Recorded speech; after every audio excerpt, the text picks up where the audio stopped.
vamos a dar paso a Javier Borja López de IDOM, ¿ya? Quien nos estará presentando el tema seguridad en túneles. ¿Ya? Él es ingeniero industrial, también tiene que ver con seguridad en túneles, así que sin más preámbulo, dejo con ustedes a Javier, que lo veo, me parece que lo veo por ahí, así que está con su... Sí, ¿qué tal? Perfecto. Buenas tardes allá en Buenas Chile. tardes, buenas noches, Javier. Buenas noches aquí en España. Así que Javier, no te quito más tiempo, la palabra es toda tuya. Bueno, vamos a ver si podéis ver allí la pantalla. Estamos viendo tu modo de presentación. Todavía no vemos tu pantalla completa. Ahí sí, perfecto. Ahí sí. Sí. Bueno, pues muchas gracias, Francisco. Como decimos aquí ya es de noche y es un poquito tarde y nos esperan para cenar, así que intentaré cumplir con el tiempo.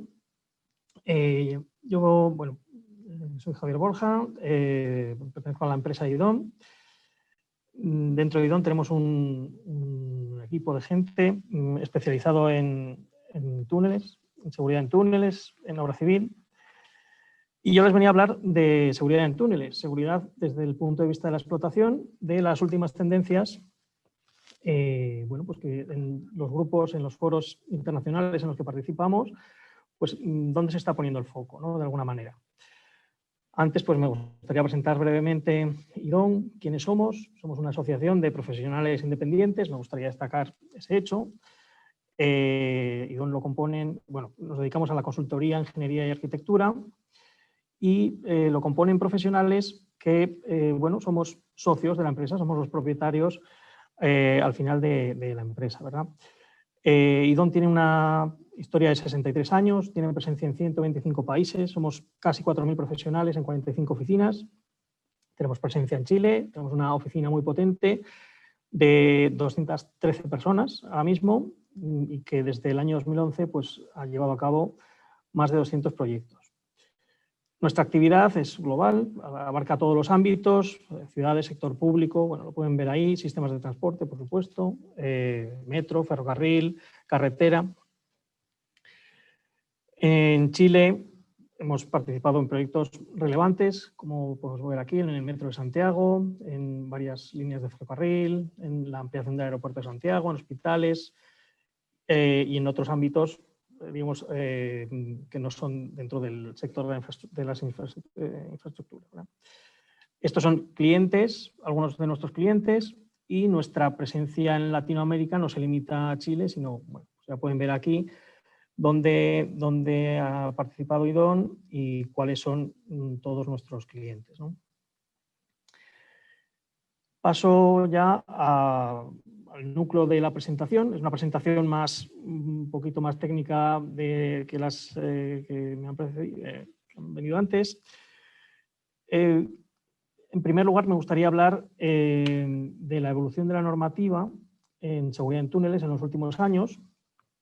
Me gustaría plantear 3 o 4 ideas muy rápidas. Una es que bueno, las principales normas de aplicación a nivel internacional son la NFPA 502 y la Directiva Europea. Estas normas aparecieron en el año, la NFPA en el año 80, la Directiva Europea de Seguridad en Túneles en el año 2004. Durante estos años ha habido una evolución, especialmente en los años 90, había una preocupación sobre cómo se debían ventilar los túneles, digamos, cómo se debía definir este sistema, que es crucial para la seguridad, sobre todo pues, en un escenario de incendio. Y proliferaron en aquella época los ensayos. Hubo ensayos en el año 90, hubo un programa a nivel europeo, se llamó Eureka, hubo también ensayos en el túnel Memorial en Estados Unidos. Hubo otro hito importante, fue a finales de los años 90, principios de la década pasada, donde se concentraron en muy pocos años una cantidad relevante de accidentes importantes que de alguna manera sacudieron a la opinión pública y a las administraciones y que decidieron pues, tomarse en serio, sobre todo a nivel europeo, el tema de la seguridad en túneles, ¿no? A nivel europeo me refiero a que bueno, esto propició a que se publicara la directiva y eso implicaba a todos los países miembros de la Unión Europea, entre ellos España, y España pues, a partir de ese año tuvo un desarrollo a nivel normativo muy importante. Estas dos normas se basan, basan la seguridad en los túneles en 4 patas, en 4 aspectos, que sería la infraestructura en sí, la explotación, los usuarios o conductores que circulan por él y los vehículos. Ambas normas fijan una serie de criterios mínimos prescriptivos, pero admiten un diseño prestacional. Establecen ambas también la necesidad de redactar un plan de emergencia. En la directiva europea es un concepto más amplio que se llama manual de explotación. Ambas normas establecen la necesidad de llevar a cabo inspecciones periódicas. Además, la directiva establece pues bueno, que cada Estado miembro desarrolle una metodología de análisis de riesgos, que es la herramienta que sirve para llevar a cabo los diseños prestacionales. Exige también que se recopilen estadísticas de accidentes e incendios. Establece una fecha para adaptar los túneles europeos y define una serie de figuras como es el responsable de seguridad de túneles. ¿Qué prescriben estas normas? ¿Qué dicen estas normas? ¿Qué tiene que haber dentro de un túnel? ¿Qué instalaciones de seguridad? Pues bueno, a nivel de medidas de infraestructura, estas normas definen una serie de medidas que podríamos clasificar en 5 grandes grupos. Medidas para prevenir accidentes, para detectar rápidamente accidentes, para facilitar la evacuación, para evitar la propagación de un incidente, de un incendio, por ejemplo, o para facilitar la actuación de los servicios de emergencia.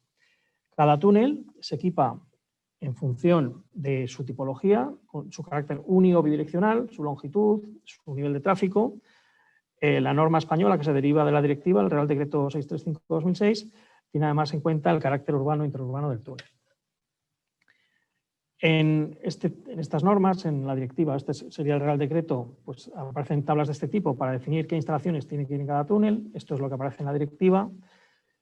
Y bueno, quería hacer un repaso muy rápido de este tipo de instalaciones, ¿no? Por ejemplo, sistemas de prevención, pues podríamos hablar pues, de la iluminación del túnel, de la geometría que sea adecuada, el nivel de rozamiento del firme, para que sea seguro, que existan apartaderos, que haya drenaje, que haya una ventilación que asegure que la calidad del aire dentro del túnel es razonablemente buena, que haya sistemas eléctricos seguros y redundantes, que haya un sistema de control de tráfico, que haya un centro de control que regule y esté controlando lo que pasa dentro del túnel. Esto sería lo referente a sistemas de prevención. En cuanto a sistemas de detección, pues hay sistemas de videovigilancia, un sistema que a través de revisando las imágenes de las cámaras detecta los incidentes, lo que se llama DAI, detección automática de incidentes. Hay sistemas de detección de incendios, un sistema de detección lineal, teléfonos de emergencia, sensores medioambientales que pueden detectar opacidad, humo. En cuanto a medios para facilitar la evacuación, pues encontraríamos aceras, salidas de emergencia, iluminación de emergencia, señalización, megafonía, ventilación para generar un camino libre de humos para los usuarios en caso de incendio. En cuanto a medidas para evitar la propagación del incendio, nos encontraríamos pues, sistemas de drenaje de líquidos inflamables, cableado resistente al fuego, extintores, el propio sistema de ventilación también evita la propagación. Y en cuanto a medidas para facilitar la labor de los bomberos, pues nos encontramos el sistema de hidrantes, una red de agua contra incendios, los cruces de mediana, la radio para los servicios de emergencia, conexiones transversales entre tubos cuando tenemos 2 calzadas, etc. Bueno, a partir de aquí ya me gustaría dar unas pinceladas de dónde se está poniendo el foco y cuál es la preocupación en estos foros internacionales donde IDOM participa.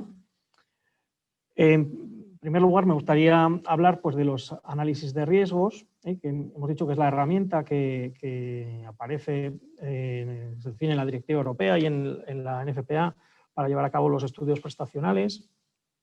Se trata de un proceso que lo que hace es bueno, definir, parte de una definición del sistema, que sería la definición del túnel, donde se identifican los riesgos que existen, la probabilidad de que se den esos riesgos y las consecuencias que tiene cada uno de ellos, de esos peligros, y la conjunción de la probabilidad del riesgo junto con su consecuencia nos permite estimar el riesgo que tiene ese sistema, ese túnel en este caso.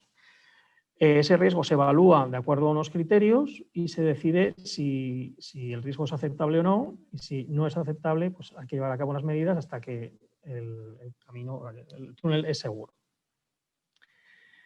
Esto, digamos, es de manera general, es lo que sería el análisis de riesgos. En España se define una metodología, que se llama MARTE, Metodología del Análisis de Riesgos en Túneles de la Red de Carreteras del Estado, que, bueno, pues que describe un método general y un método específico para decidir si por el túnel pueden o no pasar vehículos de mercancías peligrosas. Estos son los casos en los que sería necesario aplicar el método general según la directiva.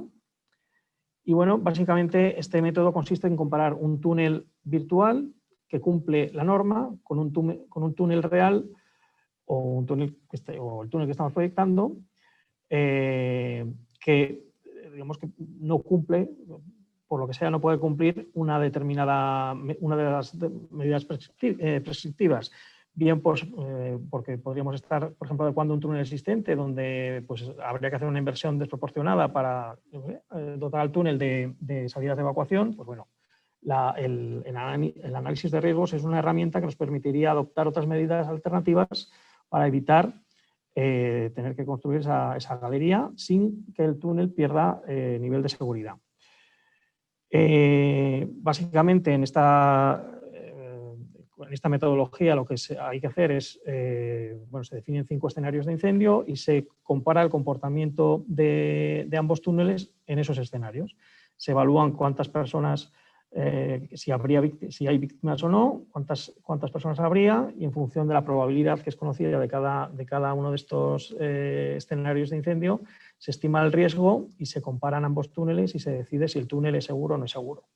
Bien, esta metodología ahora se viene aplicando desde el año 2012 que se publicó, y en los últimos años en los que el Ministerio de Fomento de aquí sacó una serie de contratos para adecuar túneles, pues bueno, las distintas ingenierías que estamos participando en esos contratos, estamos viendo pues, que hace falta, pues, bueno, adoptar unos criterios comunes, fijar algunos parámetros que están abiertos en la norma, y bueno, es motivo de preocupación, ¿no? Digamos, es un tema que ahora mismo se está discutiendo en distintos foros, ¿no? Por ejemplo, en la Asociación Técnica de la Carretera aquí en España. En cuanto a la metodología para los análisis de riesgos, para permitir el paso de mercancías peligrosas, también es algo que está en debate porque lo que se utiliza es un software que está algo anticuado y bueno, pues se está mejorando en 2 fases. Uno, lo que se está haciendo es actualizar la plataforma en la que corre ese software, que básicamente se basa en un programa de Microsoft, y luego pues, en dotarle de nuevas funcionalidades pues, cuando se ha visto que bueno, pues, es necesario pues, incorporar nuevas estadísticas, nuevos datos, o cuando se ha visto que con el uso pues, que hay alguna funcionalidad que se podría mejorar. Otro aspecto que está preocupando, un segundo aspecto que me gustaría destacar, sería la eficiencia. Claro, estamos dotando a los túneles de múltiples instalaciones en función de la longitud, en función del tráfico que tienen. Y claro, hay que conseguir que el túnel sea seguro, pero que a la vez sea eficiente y que no implique un gasto desproporcionado en mantenimiento o en consumo eléctrico, etc. Entonces, un consumo habitual en los túneles, dado que es una instalación que está presente en la mayor parte de ellos, en muchos de ellos, es la iluminación, que además el tiempo de uso de la misma es elevado, con lo cual el consumo al final acaba siendo relevante. Entonces, es un punto donde también se está poniendo el foco, pues, tratando de buscar sistemas eficientes de iluminación. Aquí, bueno, presentamos hace un par de años una ponencia donde repasábamos todas las tendencias precisamente de los sistemas de iluminación. Y aquí, bueno, trato de hacer un pequeño resumen. Aspectos clave, pues es la normativa que se utiliza de referencia. Hay varias normativas, está la CIE 88. En América también se utiliza otra normativa, existe una norma europea, que además cada una de ellas define distintos métodos de cálculo y según cuál se coja, se elija, vamos, la influencia es importante. La propia disposición de luminarias, unilateral, bilateral, también tiene influencia en la eficiencia del sistema. Muchas veces los diseñadores despreciamos el reflejo de la luz en las paredes. Eso implica sobredimensionar, bueno, un 6% en un experimento que hicimos. Y la tendencia es precisamente lo contrario, tratar de que los paramentos del túnel tengan colores claros, con lo que se consigue pues, un mayor rebote de la luz y mayor eficiencia, ¿no? Con menos potencia eléctrica iluminemos igual. Otro aspecto que se está estudiando mucho es el uso de la tecnología LED, sustituyendo pues, a las luminarias de vapor de sodio de alta precisión convencionales. El LED tiene una eficiencia algo mejor que el vapor de sodio, no siempre, y por sí solo no sería suficiente para lograr mayor eficiencia. Entonces, lo que permite el LED, eso sí, es tiene una gran posibilidad de regulación y permite ahorros gracias a esa regulación muy considerables. Y básicamente lo que estamos haciendo al regular es plantear más estados de iluminación dentro del túnel, lo que nos permite adaptarnos mejor a las condiciones exteriores, de tal modo que estamos ahorrando, lógicamente, si hay más niveles, estamos ahorrando, pues, digamos, gracias a que hay menos escalones, ¿no? entre niveles. Nos adaptamos mejor a las condiciones exteriores.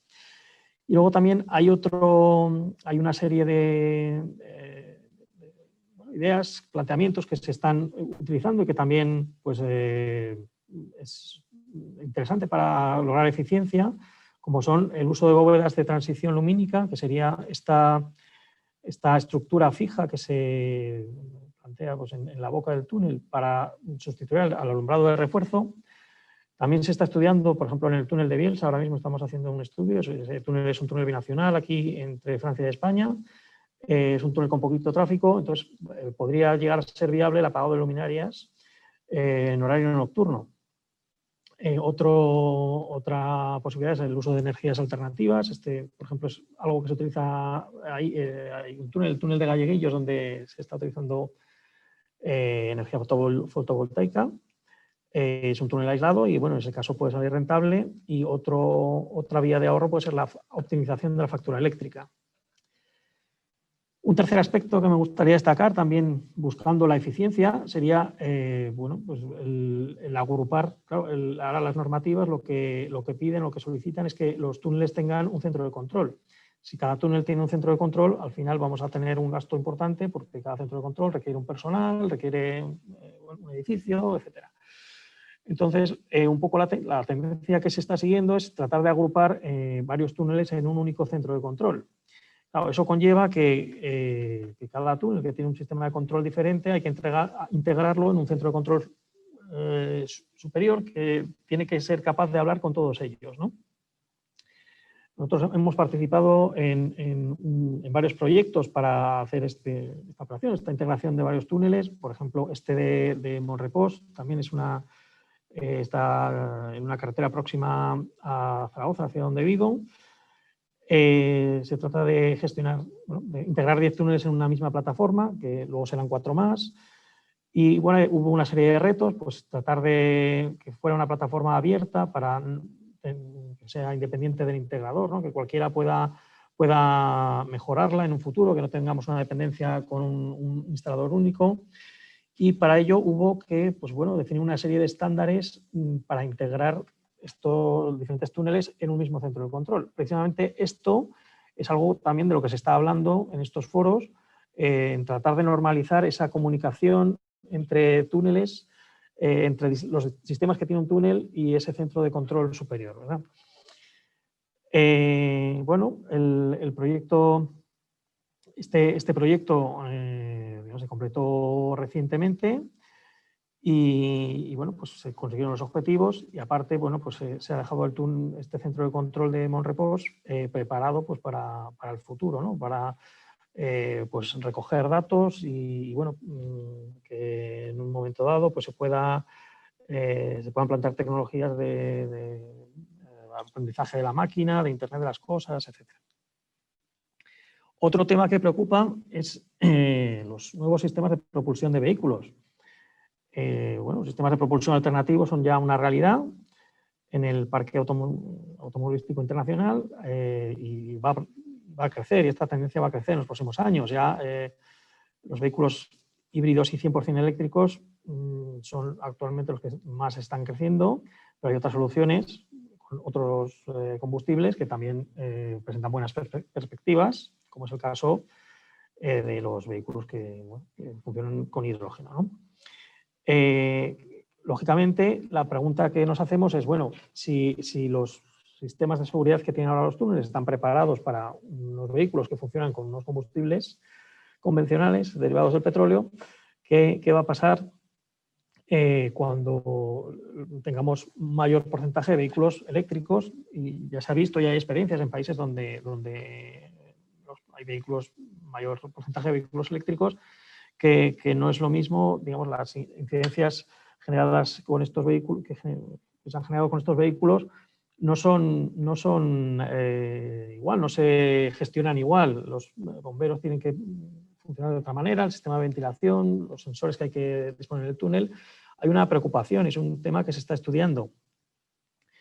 De hecho, bueno, quería mencionar dos proyectos. Uno es a nivel internacional, a nivel europeo, relacionado con vehículos que funcionan con hidrógeno, y otro que es el High Tunnel, el proyecto High Tunnel, y otro que es financiación nacional aquí en España, que es el Instun H2.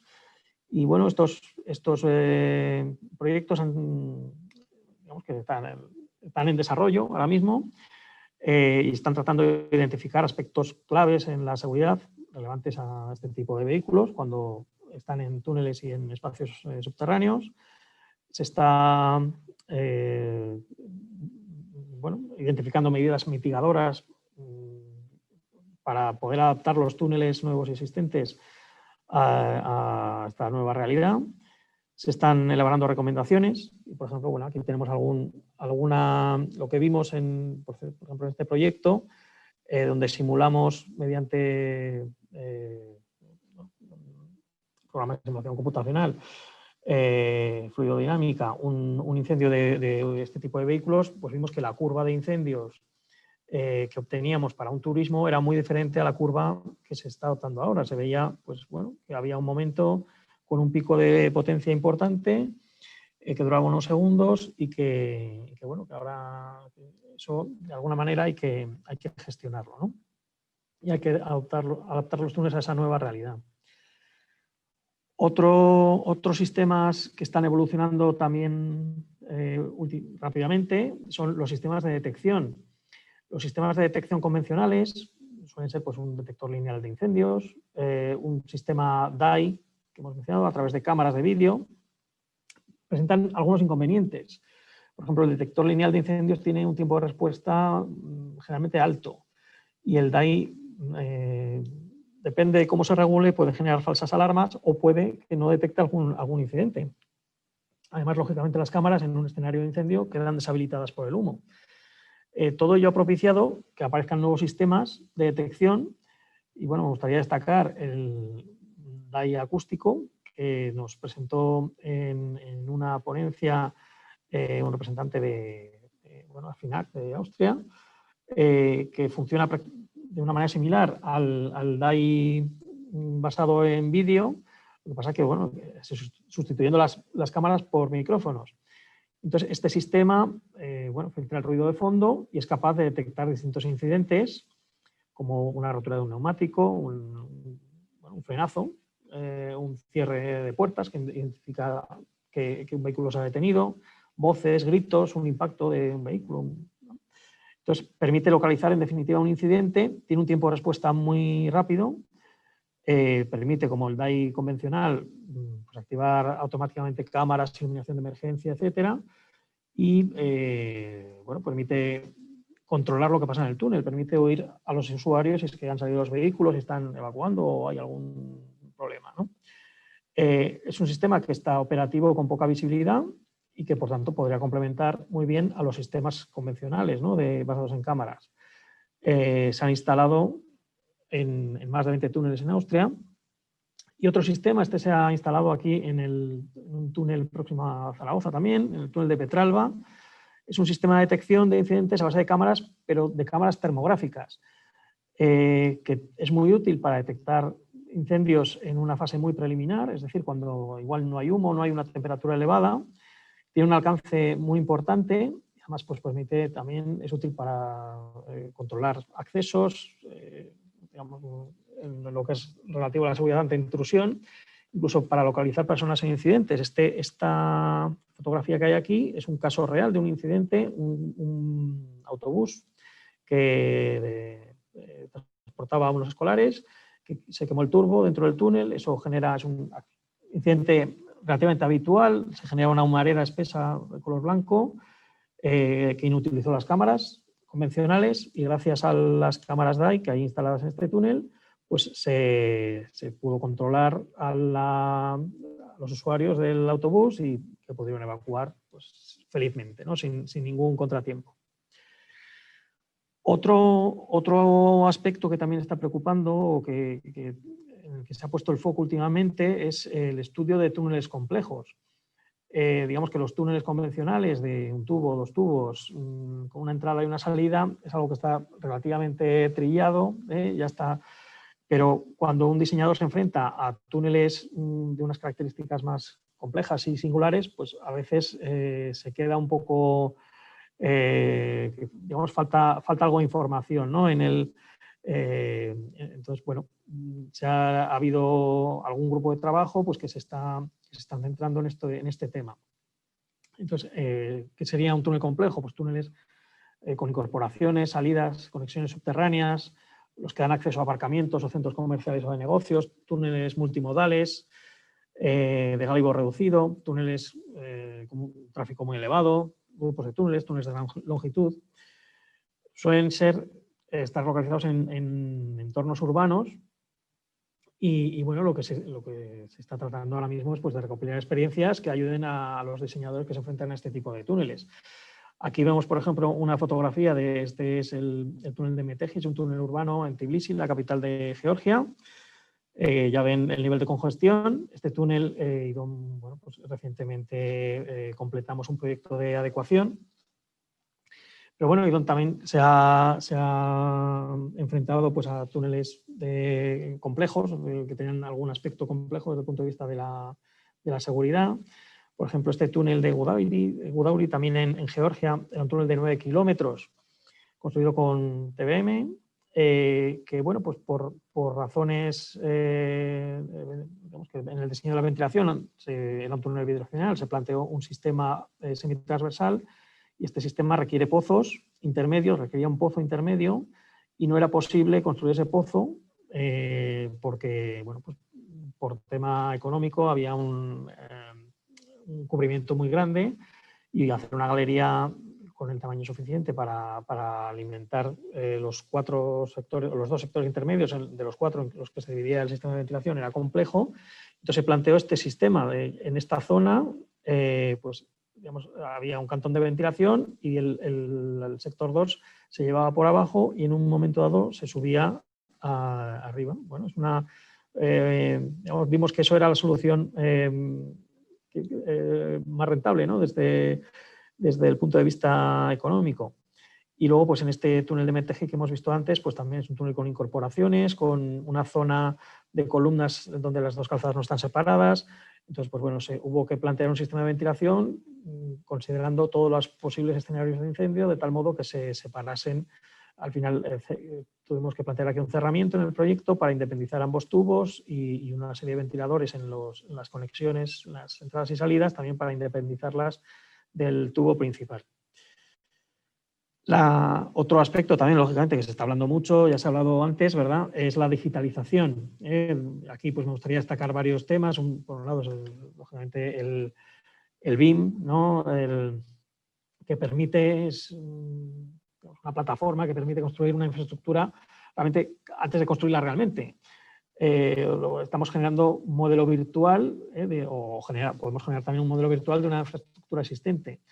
Es un modelo 3D, lo que aporta es que, bueno, genera un modelo 3D, es una plataforma colaborativa, permite involucrar a todas las personas que participan en el proyecto digamos, al mismo tiempo, y con ella se ha pasado de un modelo secuencial de trabajo a un trabajo en paralelo. Digamos que ahora todos trabajamos en el mismo modelo, y entonces si cambiamos un elemento de sitio, pues todos lo ven y no hay ese típico problema de que los planos no coinciden o que se nos ha olvidado pues eso, coordinarnos en algún momento, ¿no? Además permite automatizar procesos porque al final viene una base de datos, los elementos tienen propiedades y, por ejemplo, pues si definimos que este objeto es una luminaria, pues podemos contar las luminarias simplemente pues, dándole 2 clics al ratón, ¿no?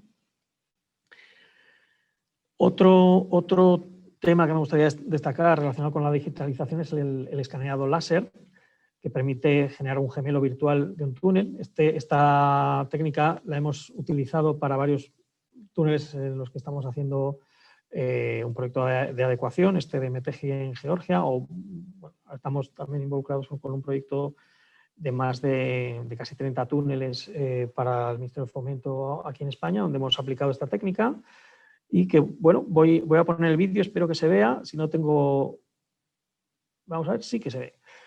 Esto es una nube de puntos. Esto es una nube de puntos, hemos ido allí con un escáner láser y ya ven que nos podemos mover por el túnel. Bueno, esto pues, permite acelerar el proceso de toma de datos, además tomamos muchos más datos, podemos hacer secciones, podemos medir, podemos recorrer el túnel todas las veces que sea necesario, contar elementos, comprobar detalles que necesitemos comprobar. Además, facilita interpretar los planos porque, lógicamente, un modelo 3D es mucho más visual. Y bueno, la verdad es que es una maravilla. Permite, a partir de aquí, generar el correspondiente modelo BIM. Otros temas relativos a la digitalización es las simulaciones fluidodinámicas de evacuación, luminotécnicas, que permiten un diseño eficiente de las instalaciones, que facilitan la toma de decisiones. Se utilizan las simulaciones fluidodinámicas, por ejemplo, combinadas con evacuación en los análisis de riesgos. Aquí se puede ver alguna imagen, pues bueno, una simulación de un incendio de un camión combinada con evacuación, se puede ver en primera persona. Y otro aspecto que me gustaría destacar es la realidad virtual, que se está aplicando ya en distintos ámbitos de la seguridad de túneles. Por un lado, para formar a personal de explotación, hay alguna empresa que está desarrollando aplicaciones para bueno, formar a bomberos, por ejemplo, o personal de primera intervención, y también para experimentar la reacción de los usuarios, por ejemplo, para hacer experimentos para ver si un sistema de guiado a la evacuación es más eficiente o es mejor que otro. Otro tema, como no, que es una palabra que está de moda, es la resiliencia. Es algo que también se está estudiando, que aplicado a un túnel, la resiliencia sería la capacidad de mantener el túnel abierto al tráfico con un nivel de seguridad aceptable en determinadas circunstancias que suponen una perturbación al normal funcionamiento. Bueno, estos eventos que perturban, digamos, el normal funcionamiento del túnel podrían ser condiciones meteorológicas extremas, una incidencia de tráfico, un accidente, por ejemplo, un desastre natural o provocado por el hombre, un fallo técnico. Bueno, el hecho de que haya mantenimiento o rehabilitación del túnel, pues también implica que ese túnel seguramente va a estar cortado o algún carril. O que un desarrollo social o tecnológico, como hemos visto antes con los nuevos combustibles, que hace que el túnel tenga que adaptarse, ¿no?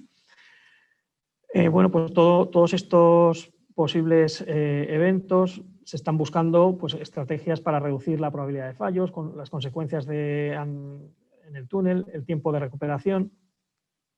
Digamos que lo que se trata de ver es la disponibilidad del túnel, cómo hacer que esa disponibilidad sea siempre la mayor posible, ¿no? Aquí hay un gráfico que simula pues, un evento que, por ejemplo, que se caigan todas las cámaras de televisión, que hace que el túnel se tenga que cerrar. Entonces, se hace una reparación. Lo que se hace es una medida compensatoria rápida, es mandar a alguien del personal de explotación que vaya al túnel para que haga una supervisión del mismo. Y mientras se reparan las cámaras, ¿no? Pues este tiempo de aquí, esto de aquí sería la disponibilidad del túnel que hemos perdido, que hay que tratar de minimizar. En alguna referencia se define disponibilidad de esta manera, como el número de carriles abiertos frente al número de carriles totales multiplicado por la velocidad reducida frente a la velocidad nominal. El concepto de resiliencia está también muy ligado a lo que se llama el concepto de condiciones mínimas de explotación, que son unas condiciones que se fijan en los manuales de explotación y que hasta ahora se definen de forma cualitativa. Básicamente estas condiciones, por ejemplo, aquí vemos un ejemplo de estas condiciones mínimas de explotación. En caso de que caiga el alumbrado, pues hay un árbol de decisión para ver si el túnel hay que cerrarlo o no, en función de si el SAI se mantiene, entonces una parte del alumbrado funciona, o si el plazo de recuperación es rápido o no. Generalmente estos árboles de decisión se definen de forma cualitativa y el reto a futuro sería pues, una definición objetiva, ¿no? Más analítica de estos árboles de decisión. Y ya por último, me gustaría hablar pues, del retorno de experiencia y mejora continua. Todas estas figuras y todos estos requerimientos que han aparecido en la directiva europea, en las normas, también en la NFPA 502, hacen pues, que pues ahora se disponga de mucha información de los túneles, ¿no? El túnel tiene que tener un manual de explotación, tiene que ser inspeccionado cada cierto tiempo, tiene que ser organismo de inspección, tiene que pasar un organismo de inspección a ver cómo está. Hay un responsable de seguridad que hace informes del día a día del túnel, se hacen simulacros, se toman datos in situ de accidentes. Bueno, aquí vemos pues algunas fotografías de estos eventos, ¿no? De pues, algún simulacro en los que IDON ha participado, inspecciones, también actuamos como inspectores, somos organismos de inspección de una parte de los túneles de la red de carreteras del Estado aquí en España. Y bueno, y una pregunta es, bueno, ¿qué hacemos con estos datos? ¿Qué podemos hacer? ¿Cómo recopilarlos y tenerlos de una manera ordenada y cómo filtrarlos para poder llegar a conclusiones, ¿no? Que sean útiles? Entonces, en ese sentido, el Ministerio de Fomento aquí en España desarrolló una aplicación, es el BIT, una base de datos de incidencias en inspecciones, inventario de incidencias e inspecciones en túneles, que, bueno, que permite una localización geográfica de los túneles, es un GIS, identificando cada tubo, donde se han introducido las características de los túneles, permite filtros, es un repositorio de documentación y material gráfico de cada túnel y bueno, donde se mandan, digamos, los informes de incidentes y permite obtener estadísticas que hay que mandar a la Unión Europea y que en el futuro quizás esas estadísticas sirvan para mejorar los análisis de riesgos. Y creo que me he pasado un poquito. Por mi parte, esto es todo. Aquí cualquier duda, bueno, aquí está mi correo electrónico y les atenderé pues, si surge alguna pregunta a su disposición. Muchas gracias. Muchas gracias a ti, Javier, por la presentación. Muy interesante todo lo que tiene que ver con seguridad en túneles. Muy en la línea de lo que se estuvo conversando en algunos aspectos hoy en la jornada de la mañana.